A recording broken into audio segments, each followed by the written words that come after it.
இந்த காவல்காரர் புத்தக பயிற்சி வினாக்கள்ல இங்கே பாருங்கள், முதலாவதாக சரியான சொல்லை தெரிவு செய்து எழுதுவோமா.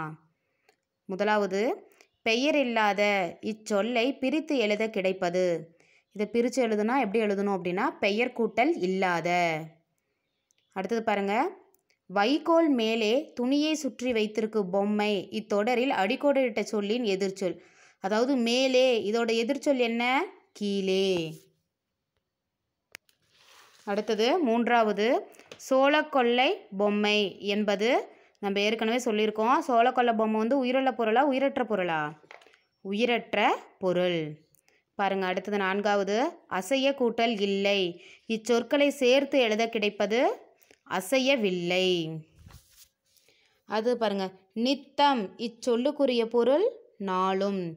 நித்தம் இச்சொல்லுக்குரிய பொருள் நாளும். அடுத்தது வினாக்களுக்கு விடையளிக்க பாருங்க. முதலாவதாக, தோட்டத்தின் நடுவே ராஜா போல் நின்றது எது? பாருங்க, நின்றவர் யார் அப்படின்னும் கேட்கலாம். பாருங்க, தோட்டத்தின் நடுவே ராஜா போல் நின்றிருந்தது சோளக்கொல்லை பொம்மை. இதில் வந்து தோட்டத்தின் நடுவே ராஜா போல் நின்றவர் யார் அப்படின்னு கேட்டாலும் நம்ம என்ன எழுதிக்கலாம்? தோட்டத்தின் நடுவே ராஜா போல் நின்றவர் சோளக்கொல்லை பொம்மை ஆகும் அப்படின்னு நம்ம எழுதிக்கலாம். இரண்டாவது, காவல்காரருக்கு தோட்டத்தில் உள்ள பணி யாது? தோட்டத்தை காவல் காப்பதே காவல்காரரின் பணி. மூன்றாவது வினா, பொம்மைக்கு கருப்பு கோட்டு வெள்ளை சட்டை கொடுத்தது யார்? ஏன்னா எது? பாருங்க, சோளக்கொல்லை பொம்மை கருப்பு கோட்டு வெள்ளை சட்டை கொடுத்தது காகம். அதாவது வந்து சோளக்கொல்லை பொம்மைக்கு கருப்பு கோட்டும் வெள்ளை சட்டையும் கொடுத்தது யார் அப்படின்னா காகம். நீங்கள் எப்படி எழுதலாம்? பொம்மைக்கு கருப்பு கோட்டும் வெள்ளை சட்டையும் கொடுத்தது காகம் ஆகும் அப்படின்னும் நீங்கள் எழுதலாம். அடுத்தது நான்காவது வினா, காகம் கொடுத்த ஆடைகளை காவல்காரர் ஏன் அணியவில்லை? காவல்காரர் என்பவர் சோளக்கொல்லை பொம்மை, அவருக்கு உயிர் கிடையாது, அதனால் காகம் கொடுத்த உடைகளை அவர் அணியவில்லை.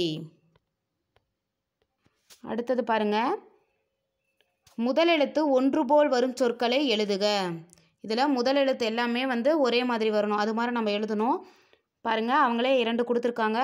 முதல்ல சட்டை சரிகை, இதில் முதலெழுத்து சான்னு வந்திருக்கு. அடுத்தது பாருங்க, நம்ம எழுதலாம் காவல் காளை, உதவி உழவ, கூவி கூட. அடுத்தது பாருங்க, மேகங்களுக்கு பொருத்தமான மலைத்துளிகளை இணைக்க. பாருங்க, சரிகை அப்படிங்கிறதுக்கு நம்ம என்ன நினச்சிருக்காங்க? வேட்டி, அதை நம்ம சரிகை வேட்டி அப்படின்னு கீழே இணைச்சு எழுதணும். அடுத்தது பாருங்க, கருப்பு கோட்டு, பாருங்க கீழே கருப்பு கோட்டு அப்படின்னு சேர்த்து எழுதணும். அடுத்தது பாருங்க, வெள்ளைக்கு நேரம் நம்ம என்ன எழுதணும்? வெள்ளை சட்டை.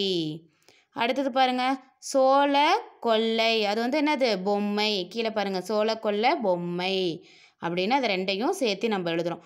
கனத்த மலை, இங்கே அது 2ஐயும் சேர்த்து கனத்த மலை அப்படின்னு எழுதுகிறோம். அடுத்தது, உரைப்பகுதியை படித்து வினாக்களுக்கு விடை எழுதுக. அதாவது வந்து இதில் என்ன கொடுத்துருக்காங்க அப்படின்னா ஒரு பேராகிராஃப் மாதிரி கொடுத்துருக்காங்க. அதில் வந்து ஒரு மரத்தோட பயனை சொல்லியிருக்காங்க. அது என்னென்ன பயன்கள்லாம் தருது அப்படின்னு சொல்லியிருக்கிறாங்க. வாங்க பார்க்கலாம். என்ன மரம் கொடுத்துருக்காங்கன்னு நம்ம பார்க்கலாம். நமக்கு பயன் தரும் பல மரங்களுள் வாழையும் ஒன்று. வாழையின் பூ, காய், கனி, தண்டு ஆகியவற்றை நாம் சமைத்து உண்கிறோம். வாழை நாரை கொண்டு பூக்களை தொடுக்கிறோம். திருமண விழாக்களிலும் வீட்டில் நடைபெறும் விழாக்களிலும் வாழை இலையில் விருந்து படைக்கப்படுகின்றன. வாழையில் செவ்வாழை, பூவன் வாழை, மலைவாழை என பல வகைகள் உள்ளன. அதாவது வந்து வாழை மரத்தோட பயன்களும் வாழை மரத்தால் நம்மளுக்கு வாழை மரத்தில் இருக்கிற எதெல்லாம் நம்மளுக்கு பயன்படுது அப்படின்னு சொல்லியிருக்காங்க. அது மட்டும் இல்லை, வாழையோட வகைகளையும் நம்ம சொல்லியிருக்காங்க. இப்போ அதுக்கு கீழே வினாக்கள் கொடுத்துருக்காங்க. அதற்கான விடையை வந்து நம்ம எழுத போகிறோம். வாழையின் எப்பகுதிகள் உணவாக பயன்படுகின்றன? வாழையின் பூ, காய், கனி, தண்டு ஆகியவை உணவாக பயன்படுகின்றன. வாழை நார் எதற்கு பயன்படுகிறது? வாழை நார் பூக்களை தொடுக்க பயன்படுகிறது. வாழையின் வகைகள் 2ஐ எழுதுக. செவ்வாழை, பூவன் வாழை. அடுத்தது பாருங்க, வாழை இலை இச்சொல்லை பிரித்து எழுத கிடைப்பது வாழை கூட்டல் இலை. 5வது வினா, பலவகை இச்சொல்லுக்கு எதிர்ச்சொல் எழுதுக. பலவகை இதோட எதிர்ச்சொல் என்ன? சில வகை. பலவகை இதோட எதிர்ச்சொல் என்ன? சில வகை. இப்போ இந்த காவல்காரர் அப்படிங்கிறதுல நம்ம பாடல் மற்றும் பாடலுக்கான விளக்கத்தையும் நம்ம பார்த்தோம். அதில் இருக்கிற ஆசிரியர் குறிப்புகளும் பார்த்தோம். இதில் இருக்கிற கருத்தையும் நம்ம தெரிஞ்சுக்கிட்டோம். அது மட்டும் இல்லாமல் இந்த பாடலுக்கான பயிற்சி வினாக்கள் நம்ம பார்த்துருக்கோம். இதிலேருந்து உங்களுக்கு வீட்டு பாடம் கொடுப்பாங்க. அதை நீங்கள் படித்து நல்லா எழுதி பாருங்கள். உங்களை அடுத்த வீடியோவில் நான் சந்திக்கிறேன்.